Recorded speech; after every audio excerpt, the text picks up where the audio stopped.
Ao vivo novamente, ao vivo novamente. Estamos avisando seus seguidores que você está ao vivo. Vamos lá, pessoal, vamos entrando! Maravilha, bem-vinda Su, bem-vinda Dami, bem-vindo Sanches. Pessoal, este é o Eu Te Entrevisto, comigo, Dux2, ou Eduardo, ou Du, Edu, Dudu, chame como quiser. Hoje é dia 3 de junho de 2020, né? Esse é o terceiro episódio, é um episódio especial no sentido que fizemos há pouco o segundo episódio, agora vamos iniciar o terceiro episódio, novamente com o pastor Juliano Passos, meu amigo, pastor, porém agora, única e exclusivamente tratando sobre Bíblia, crença, religião, espiritualidade, tá? Ele já tá aí já entrou na live, já vou chamar ele para cá. Aqui nós não temos perguntas pré-selecionadas, ou seja, pré-negociadas, né? Eu não mandei nada para ele, ele também não quis. Eu falei, ó, quer saber de alguma coisa? Ele falou, não, não quero, manda bala. Responde se quiser, não tem obrigação nenhuma, tá? O tema, ele falou, ó, não me sinto à vontade, enfim, vai conforme ele. O pastor, então, ele já vai entrar, tá? Bíblia, vida espiritual, religião e tudo mais. Essas perguntas aqui foram elaboradas por mim, baseado no que eu acompanhei, tá? Com o povo.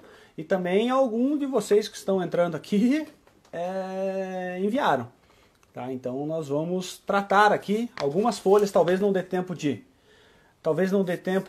fazer todas as perguntas, tá? E responder todas, mas o pastor já aceitou de, talvez numa próxima semana, a gente voltar com uma live e fazer o episódio 4, se não houver ninguém antes, mas ele aceitou, então nós vamos retomar e nós vamos fazer mais desse projeto, tá? Eu vou chamar ele aqui agora. Vamos lá, tá aqui. Já tá sendo convocado. Oh! Agora sim, cara, agora sim. Já voltou, amor. Ela quer assistir também aqui. A Ana, pessoal que está assistindo é o seguinte, a Ana ela não está ali na frente. Não, quem assistiu o episódio anterior aqui, viu que ela apareceu, se apresentou e tudo mais. E ela é o seguinte, eu tenho certeza, quando ele responder alguma coisa que vai faltar uma informação ou algo que não seja certo, ela vai dar um grito em algum lugar da casa. Só espere. Exato. Ela está sempre me apoiando aí e prestigiando. Boa. Como é que é a mulher... A mulher de Provérbios 31. Fala aí. Qual que é a passagem? Provérbios 31. Mas fala aí. Provérbios 31 fala sobre. Resume aí. Já começou. A mulher...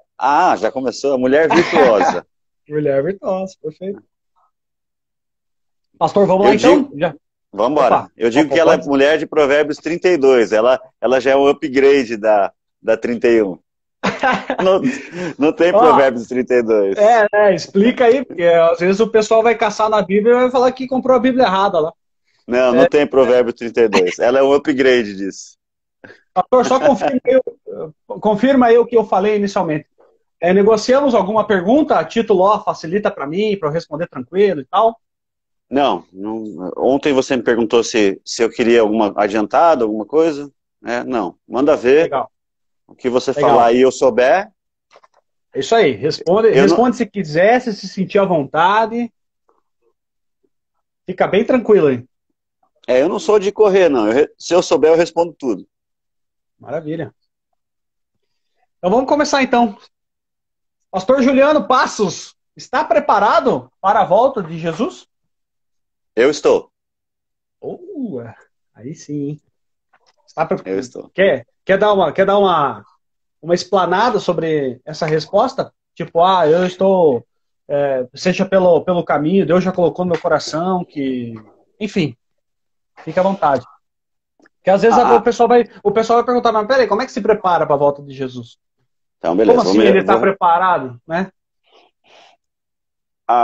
Jesus contou uma parábola das 10 virgens. E diz que ele deu cinco delas, deu para elas azeite e botija. E elas estavam lá. 5 delas mantiveram o azeite e 5 delas não ligaram. Quando Jesus voltou, ele levou 5 e 5 ficaram. Então, é importante saber que não importa se você faz parte de uma religião ou não, tem muita gente que dentro da igreja não está preparado para a volta de Jesus. E quando ele voltar, vão ficar. Então, estar preparado para a volta de Jesus primeiro lugar, né, ter entregue sua vida para ele. Segundo lugar, viver de acordo com o que ele vai ensinando na palavra. Então, tem muitos da igreja que conhecem a palavra, falam, tem o nome lá no livro da igreja, mas não tem o nome no livro da vida. Então, e para ter o nome no livro da vida, a certeza da salvação é que você tenha entregado o domínio completo, total de sua vida para Jesus. E aí, o que muita gente fala, mas eu ainda peco. Todos nós pecamos eventualmente, né? Então, Jesus pagou pelos nossos pecados do passado, do presente e do futuro. Os nossos pecados, os pecados que tivemos, eles foram perdoados.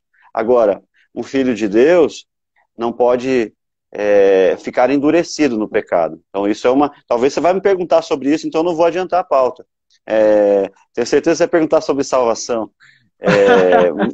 Essa pergunta em qualquer lugar tem, né? Com certeza. Mas um filho de Deus não pode se sentir confortável em uma vida de pecado. Nenhum filho de Deus, muito embora a gente peque, a gente não se sente confortável numa vida de pecado. Legal. Então eu estou preparado. Se ele voltar hoje, eu vou junto com ele. Espero que você também, Du. Eu só não estou lá porque ele ainda não deu o ok, mas estou batendo na porta lá já. Glória a Deus. Pastor, placa de igreja leva alguém para o céu? De jeito maneiro. A Igreja Batista Água Viva não leva ninguém para o céu? Não. Jesus, Evangelho de João, capítulo 14, verso 6, Jesus disse: eu sou a verdade, eu sou o caminho e eu sou a vida. Então, assim como nenhuma igreja salva, quem salva é o Cristo. Então, independente do lugar que se está, se Cristo é o Senhor e Salvador pessoal, ali tem salvação. E pode ter muitas pessoas que eventualmente nunca entraram em uma igreja e que tem Jesus como... E eu não estou falando que as pessoas não devem ter igreja, mas vamos imaginar que um lugar não se tenha uma pessoa entregou a vida para Jesus, não tem uma igreja local lá, ela não tem como congregar, ela é a igreja lá, ela vai ser salva. E muitas pessoas estão dentro de Batista, Água Viva, espero que não, Quadrangular, Assembleia de Deus ou qualquer outra igreja, quando Jesus voltar pode ficar. Placa de igreja não salva ninguém. Amém, amém. Então, bom, placa não salva, estar na igreja também não. De jeito maneiro. Por isso que Jesus disse, né? E essa é uma fala do próprio Jesus, ele disse, olha, quando eu chegar diante de vocês, vocês vão me dizer, Senhor, Senhor, em teu nome eu fiz isso, em teu nome eu fiz aquilo. Ou seja, tem muita gente fazendo várias coisas para Deus. Teu nome expulsei demônio, teu nome curei enfermo. E Jesus vai falar, olha, a parte de mim, eu nunca vou conhecer você. Ou seja, tem muita gente até com cargos na igreja pregando o evangelho e quando Jesus vier, essas pessoas vão ficar. Então, infelizmente, tem muita gente que faz várias coisas, mas não foi salvo pela graça de Deus e só trabalha para ele. Infelizmente. Isso infelizmente realmente acontece. E a gente, muitas vezes, falo hoje como alguém que está envolvido em alguns ministérios e faz a obra, faz o trabalho. Muitas vezes nós temos que cuidar para que o simples ato de fazer não tome conta da nossa vida com Deus, né? Você já tem que fazer porque é uma obrigação, quando na verdade você já deixou o relacionamento com Deus e fazer aquilo por amor e ao Senhor seja mais importante. Então é bem interessante isso. Muitas vezes eu já me senti fazendo muita coisa para a obra, mas muito longe do Senhor. Então, realmente, isso realmente acontece, infelizmente. Né? Infelizmente. Só lembrando, pessoal, aí, pastor Juliano Passos, pastor presidente da Igreja Batista Água Viva de Colombo, né?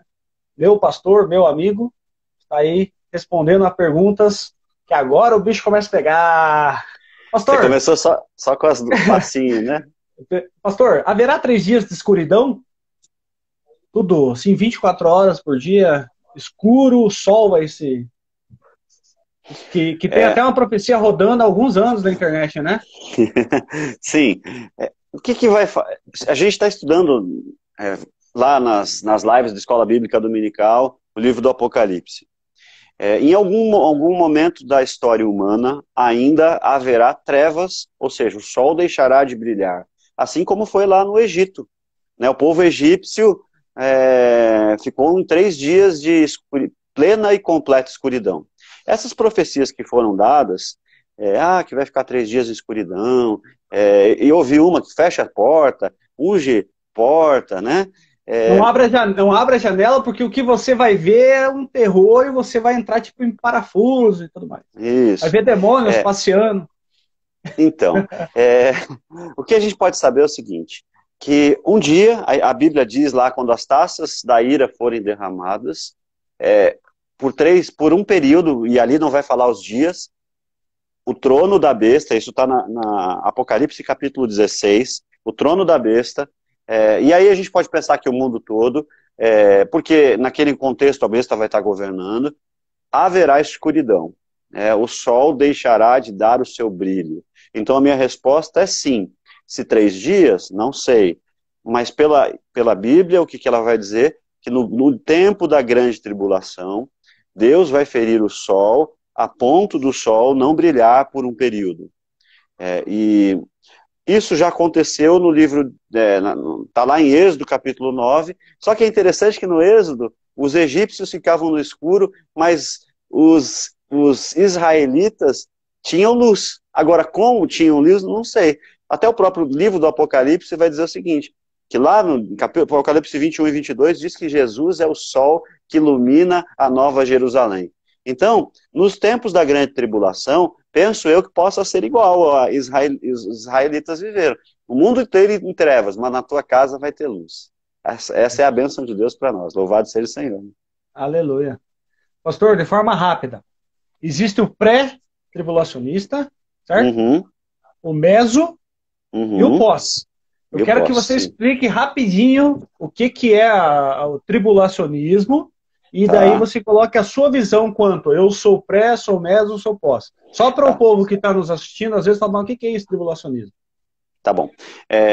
O aspecto da tribulação é se a igreja de Cristo vai passar pela grande tribulação.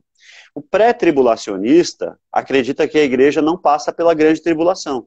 Aquele tempo em que Jesus disse que se não fossem abreviados, ninguém se salvaria. Então os pré-tribulacionistas, eles creem que a igreja vai ser arrebatada antes da tribulação. Ou seja, o anticristo se levantou, Deus arrebatou a igreja. Então não vai passar por nenhum momento da grande tribulação. O mesotribulacionista, ele acredita que a igreja vai passar por, segundo os estudos, vai ter 7 anos de tribulação. O mesotribulacionista crê que a igreja vai ser arrebatada no meio dos 3 anos e meio. Quando o circo pegar fogo, a igreja é arrebatada. O pós-tribulacionismo, ele crê que a igreja vai ser arrebatada lá no fim da grande tribulação, com a volta de Jesus. Eu sou pós-tribulacionista. Eu penso que a igreja vai ser arrebatada no fim da grande tribulação com a volta de Jesus. E eu vou responder o porquê. Porque se eu acreditar que a igreja vai ser arrebatada antes ou no meio, segundo esse ponto de vista, vai ter 2 arrebatamentos. Um secreto e um visível. Porque o pré e o meso, eles creem no arrebatamento secreto. Só que a Bíblia não dá base para que a gente possa olhar no contexto da Escritura que vai ter 2 arrebatamentos, e sim um só. Então, por isso eu sou pós. Eu gostaria de ser pré, para não passar por esses... Se no coronavírus o pessoal já está deitando cabelo e eu também estou preocupado, imagine numa tribulação. Eu gostaria que eu estivesse errado e Deus... que eu esteja errado. Mas eu não acho que estou. Eu também espero que você esteja erradíssimo. Que a hora que a gente pensar assim, nossa, se levantou o anticristo, Jesus já puxa e fala, opa, venham. Mas eu acho que eu não estou. Mas é interessante porque, assim, eu nunca cheguei a estudar sobre isso, né? A ponto de entrar e chegar numa definição. Falar, não, eu sou isso porque isso. Que eu acho muito complexo. E eu ainda estou numa fase que eu falo, caramba, cara, é crer em Jesus, levar a palavra dele, porque tem muita gente indo pro fogo. Mas o meu pensamento e minha oração ao Senhor é o seguinte: me fortalece a ponto de que, se for o pós, ou seja, a igreja for passar pela tripulação, me corrija se eu estiver errado, mas foi Filipe que morreu a pedrada? Foi, Filipe. Na verdade, não. Quem morreu a pedrada foi Estevão. Filipe. Estevão. Eu sempre confundo os dois, é isso aí. Estevão, porque mesmo na pedrada ele estava vendo a glória do Senhor. Né? Então acho que a primeira pedrada ele sentiu a dor, mas depois ele até orou, tipo, perdoa esses caras, eles não sabem o que eles estão fazendo. Né? Então eu oro a Deus para que, se for passar pela paulada, que seja igual a Estevão. Eu também. Porque, assim, se for pós mesmo, muita gente que a gente ama, a gente vai ver sofrendo. A gente Exatamente. vai ter que permanecer firme na fé, né, sem poder sair como é que se diz? Sair da nossa ética espiritual, que é não matarás, enfim, que vai dar vontade de matar todo mundo, né? Tá fazendo mal para a população. Mas, enfim. Legal. Então o pastor é pós-tribulacionista. Sou pós-tribulacionista. E nós queremos que esteja errado, mas vamos lá. Eu também quero que eu esteja errado, mas eu acho que não estou. Mas é importante saber, né, pastor? Porque, assim, o pastor não está respondendo baseado em algo simples. É feito um estudo. Todo mundo, e eu vejo muitos pregadores de renome que são pré-tribulacionistas, né? E eles também têm a convicção do porquê, estudo e análise e tudo mais. Mas tem outros que são pós, assim como você é. Então é importante quem nos assiste entender que existem outras vertentes e a Bíblia dá respaldo para isso. Né? Dá. Então eu não quero chegar e falar, eu sou pré porque eu acho que é legal, porque vai ser melhor. Não. Então eu me coloco como indefinido sobre esse tema, mas eu oro a Deus para que ele me fortaleça. Porque se ele me fortalecer e for pré, aleluia, né? Agora, se ele me fortalecer e for pós, eu já estou fortalecido. Então é para isso que eu oro a Deus. Hein? Mas vamos lá, né? A resposta, a questão é a seguinte: um dia saberemos. Um dia saberemos. O que é, pastor, em resumo, a questão do milenismo? Tá? E no que você crê? Tem o amilenista também? Tem essa questão. Resume para nós, por favor. O amilenismo tem a ver com o Apocalipse, o amilenismo, pós-milenismo e pré-milenismo. Tem a ver com o Apocalipse 20. Então, o que é o amilenista? O amilenista é alguém que crê que o Apocalipse 20, que é aquele milênio, aqueles 1000 anos que Cristo reina na Terra, eles não são literais, eles são simbólicos, e Cristo está reinando no céu. Ou seja, não vai ter o Apocalipse 20 não é literal. Isso é o amilenismo, ou seja, não vai ter um reino terrestre de Cristo na Terra. Ele já reina desde quando subiu, até a sua volta ele já está reinando. O pós-milenismo ele crê o seguinte: a Terra toda vai ser evangelizada, todo mundo vai se converter, e aí haverá paz na Terra, e aí Cristo já está reinando. O pós-milenismo caiu em descrédito, tá? Porque era a principal vertente da antiguidade, depois da Primeira Guerra Mundial. Aí os homens perceberam que não tem paz na Terra. Então, hoje são poucas as denominações que crêem no pós-milenismo. Entre elas, a Igreja Adventista, por exemplo, crê no pós-milenismo. A Terra se encherá no conhecimento do Senhor, assim como as águas enchem o mar, e todo mundo convertido, aí é isso que vai acontecer. Né? E o diabo não tem como... eu não vou entrar muito em detalhes, só vou explicar, porque senão é muito profundo. E o pré-milenismo, ele acredita que vai ter um reino milenar aqui na Terra. Por exemplo, que nós falamos lá de pré, meso e pós-tribulacionismo, só existe no pré-milenismo. Não existe no amilenismo, que não vai ter milênio, e não existe no pós-milenismo. Para quem acredita no pré, ou no meso, ou no pós-tribulacionismo, tem que ser basicamente pré-milenista. Porque, por exemplo, o amilenista, ele crê o seguinte: que quando Jesus voltar, quando o anticristo vier, Jesus já vai voltar, acabou tudo. Então, Jesus já está reinando. Agora, o pré-milenista, ele crê num reino terrestre de Jesus. Aí vai ser pré-tribulacionismo, meso-tribulacionismo e pós-tribulacionismo. Entendeu? Os três. Show de bola. Deixa eu anotar uma aqui antes que eu esqueça que me vem na mente agora. Tá, manda ver. Mas eu vou perguntar, se der eu pergunto hoje, senão na próxima semana. Eu entendo um pouco disso, mas tenho anotado aqui para fazer essa pergunta. Em qual período estamos da semana de Daniel? A semana de Daniel, esse é um tema complexo para falar rapidinho, então vou falar sinteticamente. As 70 semanas de Daniel, elas se cumpriram com a morte de Jesus, tá? Então, as 70 semanas. Mas daí fica a última semaninha de Daniel. Nós estamos nesse vácuo temporal, porque a última semana, ano de Daniel, se refere à grande tribulação. Então, ou seja, as 70 semanas de Daniel se cumpriu com a ascensão de Jesus, a morte e a ressurreição de Jesus. E aí fica uma última semana, que é o período da grande tribulação. Ou seja, tem muita gente, mas nós estamos aqui. Não, se a gente estudar Daniel, ele vai falar assim, olha, ela vai terminar quando os pecados forem expiados. Então, quando que o pecado foi expiado? Quando Jesus morreu e ressuscitou.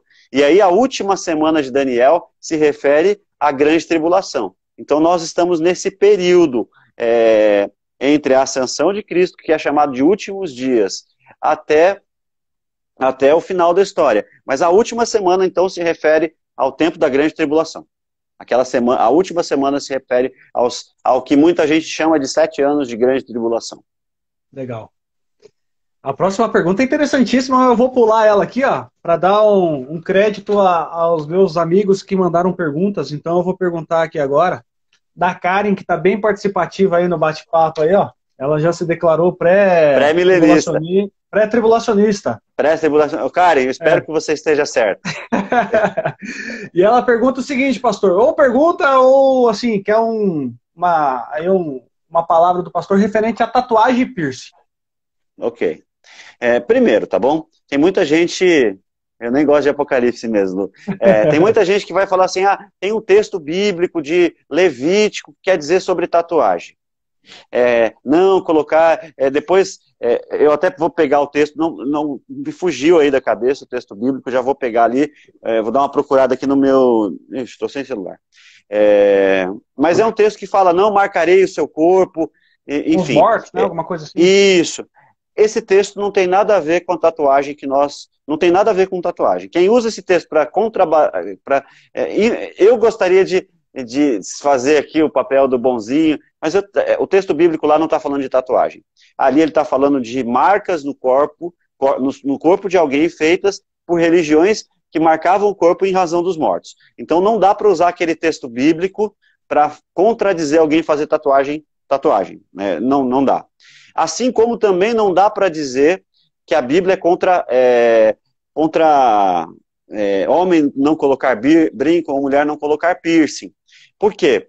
Porque se a gente fosse pensar na questão cultural, biblicamente colocar brinco, quem colocava brinco no tempo lá de Moisés era escravo. Tanto é que Êxodo capítulo 15 vai falar, fura minha orelha na borda da tua casa. Furar a orelha significa transformar um escravo que ganhou a sua liberdade em escravo novamente. Então, usar brinco na antiguidade, muitas vezes, significaria se tornar escravo. Então, nem a mulher poderia usar brinco, se a gente fosse pegar alguns textos das Escrituras. Então, o que eu posso dizer é o seguinte, que a Bíblia, de certa forma, ela não condena, ela não fala, ela se silencia sobre a tatuagem. Agora, a consideração que eu falaria a você, é a Karen que perguntou sobre isso? Karen, a consideração isso. que eu faria a você, Karen, é o seguinte, a Bíblia fala que aquilo que não provém de fé é pecado. Ou seja, quando você vai fazer um negócio e você tem dúvida, não faça, porque é pecado. Aquilo que não provém de fé é pecado. Está na Escritura, se eu não me engano, no livro de Romanos. Aquilo que não provém de fé é pecado. Ou seja, você vai fazer, se está em dúvida, é melhor não fazer. Segundo, sobre a tatuagem. Se você fizer uma tatuagem que escandalizar os seus irmãos de certa forma, as pessoas, então você tem que tomar cuidado, porque isso também pode ser pedra de tropeço para os outros. Em linhas gerais, eu não estou dizendo que, o que você acha de tatuagem? Não vejo problema, acho bonito, não faria, não tenho e não faria. Não porque não acho bonito, mas porque eu sei que se eu fizer, por exemplo, se eu fizer uma tatuagem, eu posso... os irmãos da minha igreja, eles podem falar, poxa, o pastor fez tatuagem e eu ser uma pedra de tropeço para eles. Então, por amor, eu sacrifico um pouco da minha vontade para não fazer. Agora, além de tudo isso, você percebe, vamos lá, você vai fazer uma tatuagem, você não acha que é pecado, você percebe que está tudo tranquilo, então faça. Agora, preste atenção como vai fazer, sabendo que muitas tatuagens, elas não glorificam a Deus.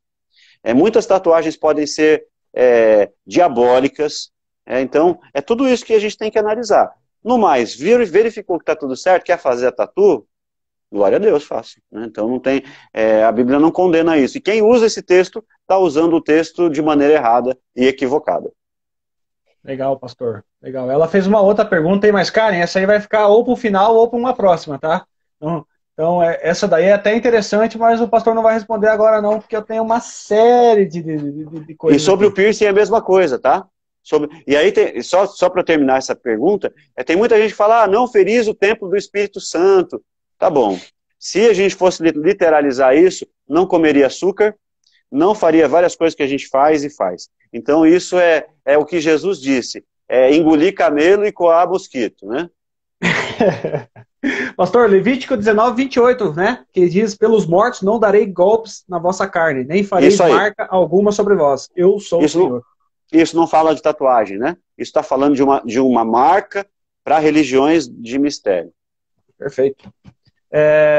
Vamos lá, A Karine é a irmã da Karen. Tá aí junto também, pastor. E mandou uma pergunta aqui, ó. Ela referente a empoderamento feminista, ou feminino, né?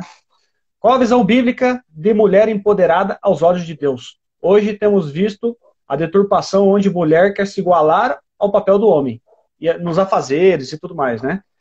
Mas qual que é a visão bíblica sobre isso? Quem responderia muito bem isso seria a Ana. Né? Ela responderia bem. Ela até tem uma palestra no VV sobre isso. Deus já fez a mulher empoderada. Né? Deus já fez a mulher empoderada.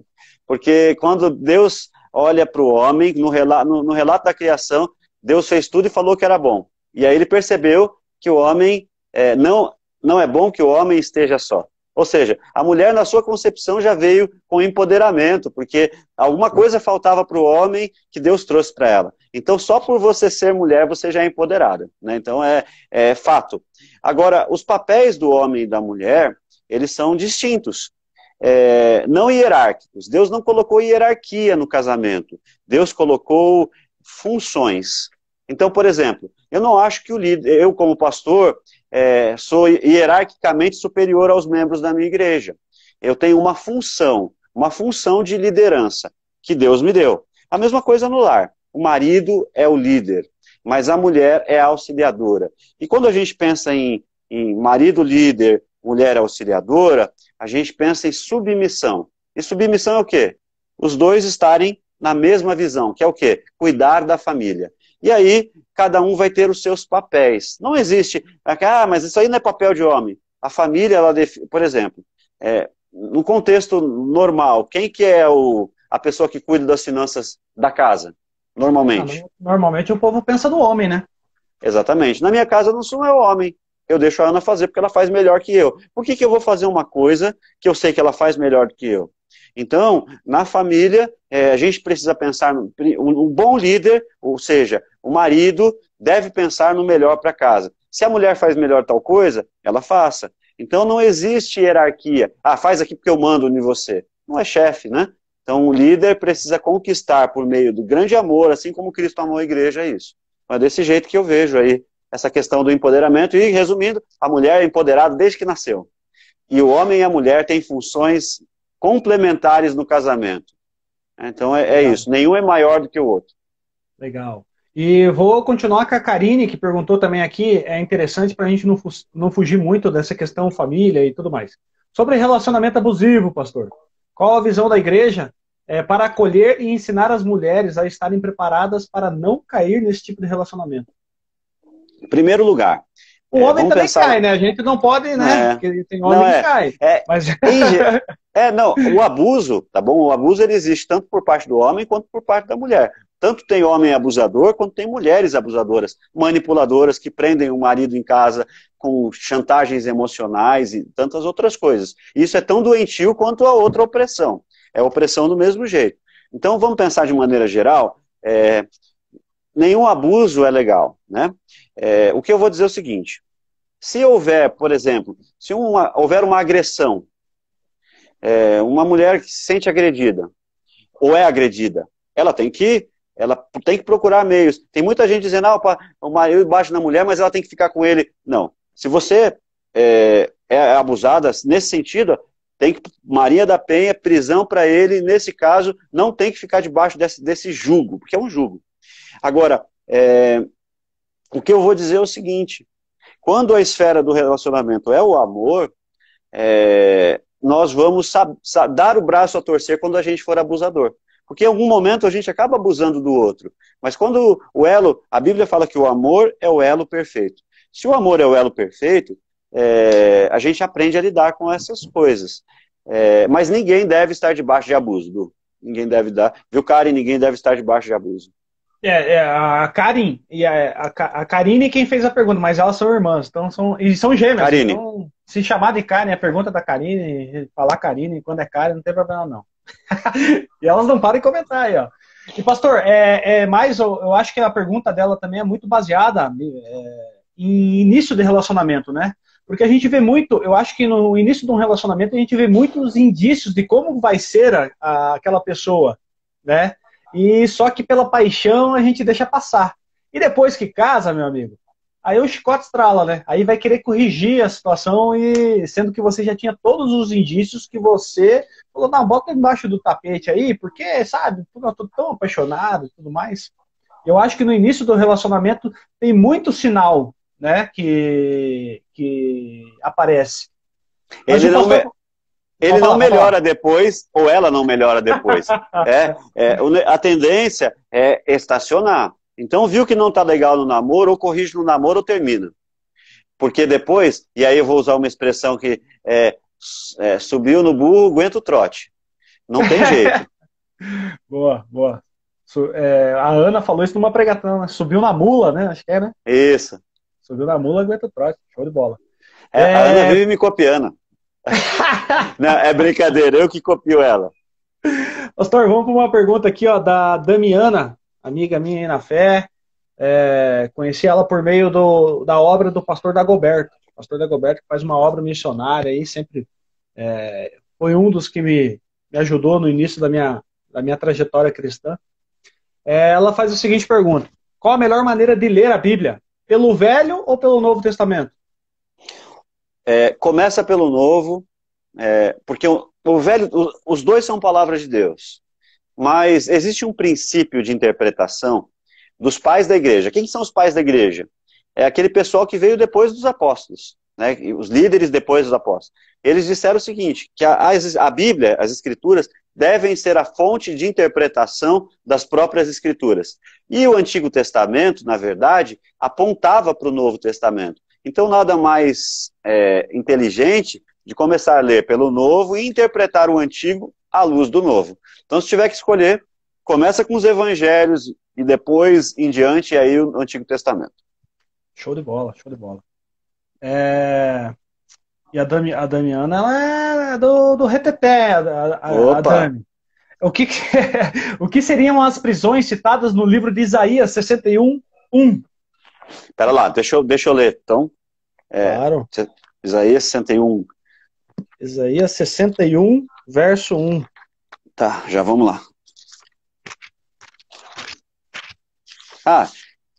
Já me veio a cabeça o texto, mas vou ler. O Espírito do Senhor está sobre mim, porque o Senhor me ungiu para pregar as boas novas aos oprimidos, enviou-me a restaurar os os de coração abatido, a proclamar liberdade aos cativos e a pôr os presos em liberdade. Esse foi o primeiro sermão de Jesus. Quando Jesus, a primeira pregação de Jesus na sinagoga foi nesse texto. Ele foi lá, abriu esse texto, se eu não me engano isso está em Lucas, não lembro, não vou precisar, mas eu acho que é Lucas 4, em alguns dos versos lá em diante, depois, e se eu não me engano ele fez isso, e aí Jesus ele pregou, o primeiro sermão dele, ele leu o profeta Isaías, e o pessoal ficou escandalizado, porque daí ele falou assim, esse texto se cumpriu hoje em mim. Então, na verdade é um pouco do ministério de Jesus, e nesse contexto aqui, tá?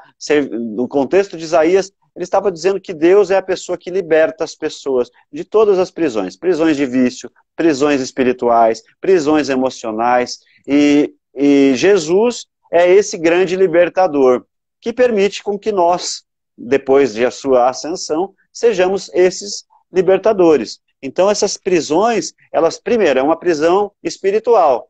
A pessoa estava presa aos seus delitos e pecados, se converteu, quebrou a prisão espiritual. E aí tem outras prisões, emocionais, enfim. Então essas prisões aí tem a ver com tudo isso que eu disse. E esse foi o primeiro sermão de Jesus. Seria em Lucas 4, né? Eu acho isso, que isso, né? 16 a 31, que a minha Bíblia ela intitula aqui como Jesus é expulso de Nazaré. Então ele prega aqui, e o Espírito do Senhor é sobre mim, os que me ungiu, tal. É isso aí. Isso, hoje né? se cumpriu esta escritura em vossos ouvidos. E aí o pessoal quase matou ele. Mas o profeta Isaías, é que nós temos ensinado isso no estudo do Apocalipse. As profecias, elas têm um cumprimento para o povo, porque isso aqui foi pregado 500 anos antes de Cristo, Isaías 61, 400 anos antes de Cristo, servia para eles, mas se cumpriu cabalmente no Cristo. Então a Escritura tem ela cumpre para o propósito naquele tempo, mas ela tem um cumprimento final, e no caso de Jesus é isso. Legal. E a terceira e última pergunta da Dani, já que aqui ela fez perguntas bem curtas, o que seria depressão espiritual? Então, vamos lá. Salmo 42, verso 1 e 2, vai mostrar alguém que está em depressão espiritual, emocional. O salmista vai dizer assim, por que está tão abatida dentro de mim, ó minha alma? Por que se perturba dentro de mim? Salmo 42.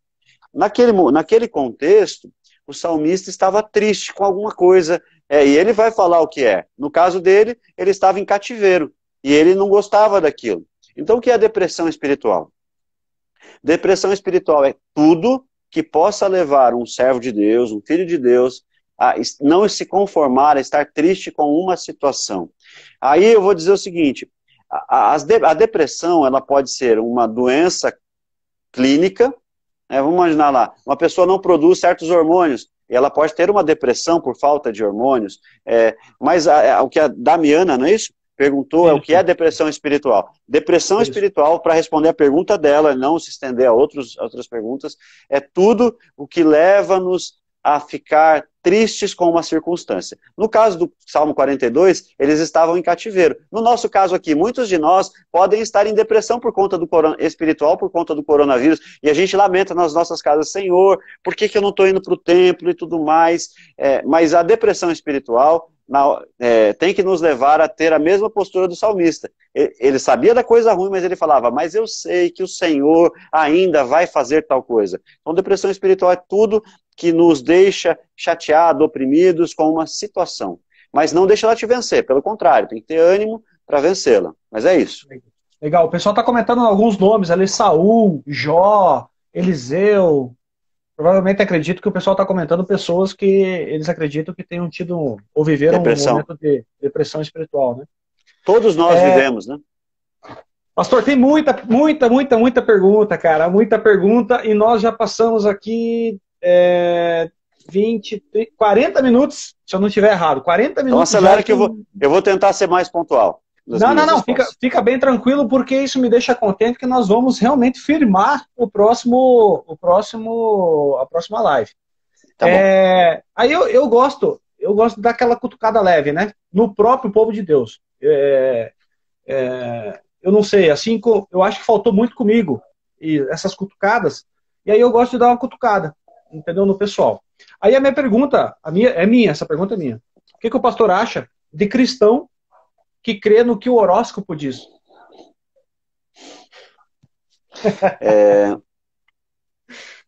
O que eu vou dizer é o seguinte, um cristão que lê horóscopo, só de ler horóscopo, ele já se deixa nas mãos do diabo. Porque o que é horóscopo? É uma predição de futuro com base nos astros. E a lei de Moisés, ela já diz muito claro que um servo de Deus não deve consultar os astros. Só de fazer isso, já abre uma possibilidade de atuação demoníaca. Simples assim. Um cristão não deveria ler horóscopo. Horóscopo não é de Deus, é do diabo. Ponto. Isso aí. Beleza. É o que eu penso. O pessoal tá... O pessoal gosta, né? O pessoal gosta do... Se o Nono tivesse aqui, o Nono e o Pedrinho ia falar que ia queimar, com certeza. É verdade, é verdade. Pastor, pergunta do meu amigo, irmão na fé também, Carlos Tito. Por que nesses tempos de quarentena, isolamento social e lockdown aqui no Brasil, o povo de Deus está tão acovardado? O que você acha que está acontecendo? A gente precisa pensar no que é covardia e no que é prudência. Ser prudente é você olhar para uma lei como essa que nós temos aí e obedecer para não se expor a risco e não expor pessoas ao risco. Isso é ser prudente. Ser covarde é deixar de fazer as coisas que Deus manda a gente fazer.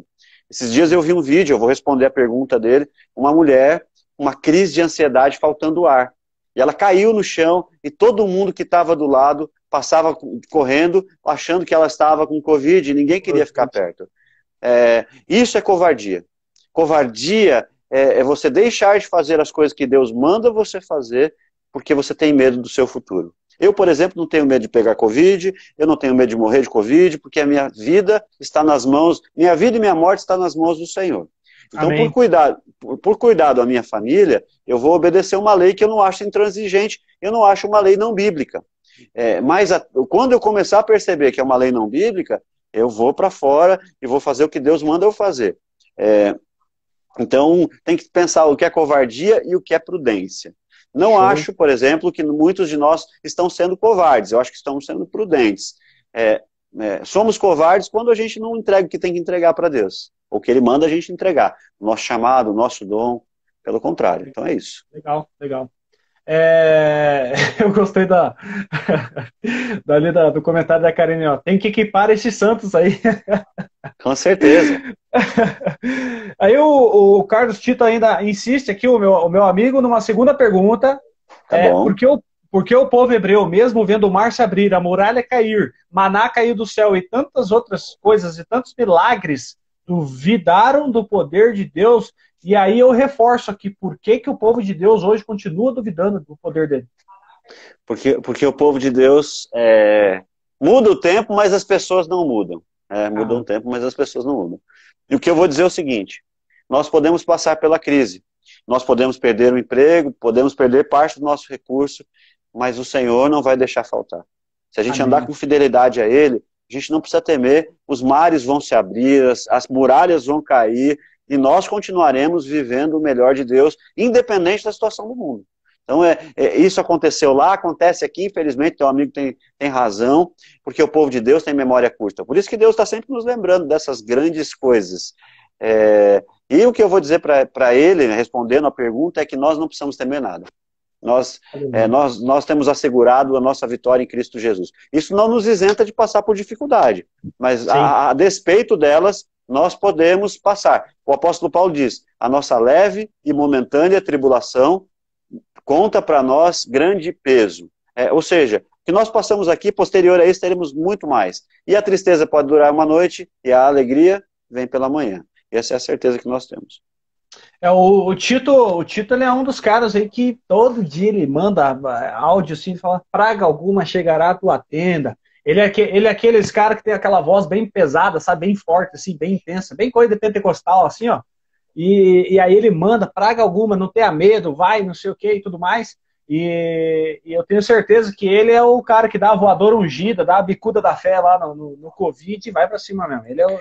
Eu curto o jeito dele. Então, eu acho que tá certo desde que não seja imprudente, né? Jesus, quando o diabo leva ele para o pináculo do templo, ele tenta Jesus. Ele fala, olha, se você é filho de Deus, pula daí. E Jesus não pulou, entendeu? Então tem coisas que dá para a gente fazer e tem coisas que não dá para a gente fazer. Temos que usar da nossa racionalidade. Existem muitas igrejas aí subterrâneas em lugar de perseguição e que o povo não sai gritando, eu sou de Jesus, eu sou de Jesus. Não é isso que eles fazem. Eles continuam escondidos, porque escondidos eles alcançam mais pessoas. Então a gente tem que pensar que estar com Cristo a gente não deve ser covarde, mas nós precisamos ser prudentes. Amém, show de bola. Pergunta da Márcia, mãe do meu grande amigo Renan, família querida. A inveja alheia pode prejudicar a vida de um cristão? Aí eu dei uma complementada aqui, porque eu não entendi muito bem se a inveja é do cristão ou se a inveja são das pessoas para com o cristão. Então, dos dois modos, a primeira seria um cristão que é rodeado de pessoas com inveja. Isso pode prejudicar de alguma forma? Eu acho que pode atrapalhar. Prejudicar, eu prefiro acreditar em Isaías 47, 54, 17, que diz assim, nenhuma arma forjada contra nós prosperará. Pode atrapalhar, sim, porque a próprio Provérbios vai falar que o invejoso é como uma fogueira acesa, ou seja, atrapalha sim, mas com certeza prejudicar um servo de Deus, ela não vai prejudicar, ela pode atrapalhar, mas prejudicar o teu Deus, se você estiver alinhado com ele, nenhuma arma forjada contra você prosperará. É o que? Isaías? Isaías 54, 17. Bom, então o segundo ponto é um cristão com inveja. Nesse caso, eu acredito que com certeza, né? Se o cristão é invejoso. E um cristão com inveja ele tem que mudar, né? Tem que pensar o seguinte: por que ele tem inveja, né? É isso aí, show de bola. Pastor, faltando menos de 10 minutos para nós encerrarmos, e tem muita pergunta. Sensacional. Sensacional mesmo. Eu vou fazer mais uma pergunta aqui de uma outra pessoa e mais uma minha, porque eu quero que pelo menos uma pergunta do pessoal seja respondida para que eles se sintam aí abraçados por mim. A Ivete perguntou o seguinte: como alcançar a maturidade? Ivete, grande Ivete, Ivete que me ajudou muito na minha fase inicial aí, depois de assumir a vida com Cristo. Ela que me deu umas alavancadas aí, e sou muito grato a Deus por isso. Como alcançar a maturidade espiritual?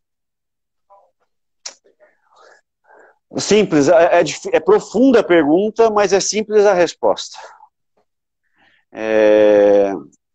O apóstolo Paulo, lá em Gálatas, capítulo 3, ele vai dizer o seguinte, deixa eu só pegar o texto para complementar. O apóstolo... Pera, deixa eu ler primeiro, eu já explico.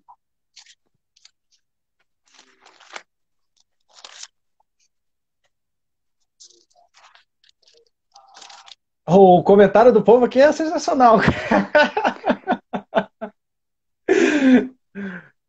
O povo fala, esse aí tá precisando se converter, quando fala que um crente tá com inveja. Olha, depois eu dou o texto para não perder mais tempo. Paulo vai dizer o seguinte, que quando tinha a lei servia de tutor. E quando a pessoa crescia, para ela herdar as promessas, ela precisava crescer. Muito servo de Deus, muito filho de Deus, não herda as promessas que Deus fez, porque ele não cresceu em maturidade. E como a gente cresce em maturidade? Primeiro, desenvolvendo um relacionamento íntimo com Deus. E passando por todos os processos que Deus quer que a gente passe. Ou seja, tem crente que foge de processo. Tem um problema no casamento, ele foge do problema. Tem um problema na vida, ele foge do problema. O problema, os processos que Deus manda pra gente, eles fazem com que a gente amadureça. Então, o que uma pessoa tem que fazer para amadurecer espiritualmente? Ter intimidade com Deus, se relacionar profundamente com Ele, se envolver com sua igreja local, mesmo tendo gente imperfeita na igreja, e não fugindo dos processos de Deus. Assim você vai ter vai desenvolver maturidade. E à medida em que você desenvolve maturidade, muitas promessas de Deus que não chegaram porque você não era madura, passarão a chegar. Muita gente tem muita promessa, mas não herda a promessa. E é isso que está dizendo em Gálatas. O herdeiro, enquanto o menor não recebe herança... 3:23? Isso mesmo. Leia aí, pode ler, Edu. Mas, antes que a fé viesse, estávamos guardados debaixo da lei e encerrados para aquela fé que se havia de manifestar. E aí o verso 25. Leia o 24 e o 25, Du. De maneira que a lei nos serviu de aio para nos conduzir a Cristo, para que pela fé fôssemos justificados. Mas, depois que a fé veio, já não estamos debaixo de aio. Traduz o aio aí para nós. Lei. Ou seja, a lei serviu como um guia. Quando o povo cresceu, ele não precisou mais do guia e recebeu a herança. Mesma coisa com a gente. Muitas promessas de Deus não aconteceram porque a gente não cresceu. E a gente cresce desse jeito. Fantástico. Meu ex-colega de trabalho, empresa, hoje está na concorrência, mas continua meu parceiro, o Ezequias. Nome de rei. Ele pergunta, a Bíblia com seu Antigo e Novo Testamento é totalmente confiável? Sim. A Bíblia é a palavra de Deus. Inerrante, inefável, infalível. Hebreus 4:7 vai dizer que a Bíblia... Hebreus 4:7 vai dizer que a Bíblia... Pera lá... Deixa eu pegar aqui que nem sempre vem na cabeça... Hebreus 4:7 vai dizer assim... Não,